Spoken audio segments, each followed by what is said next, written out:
Сәлем достар. Колибридің 350-ден астам түрі бар. Олар әлемдегі ең кішкентай құстар.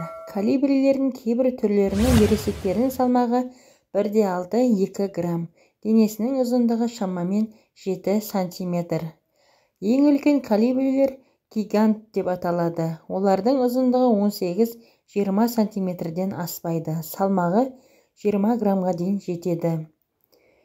Негізінен колибрилер тропикте кездеседі, бірақ олардың кейбір түрлері тіпті Алясканың оңтүстігінде де өмір сүреді. Әлемдегі барлық құстардың ішінде тек колибрилер ғана артқа қарай құш алады. Жабайы табиғатта олар тек оңтүстік және солтүстік Америкада ғана өмір сүреді.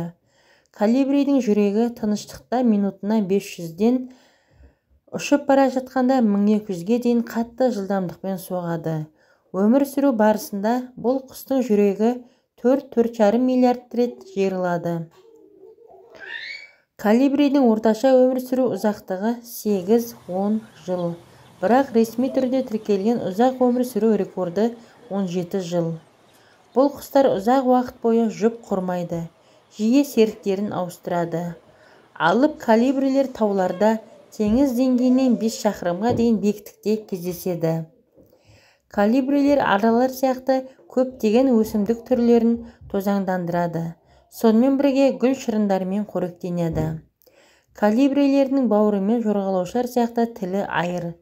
Көші-қон маусымында олар орасан зор қашықтықтарды кейде 24 сағатта 1000 шақырымға дейін бағындырады.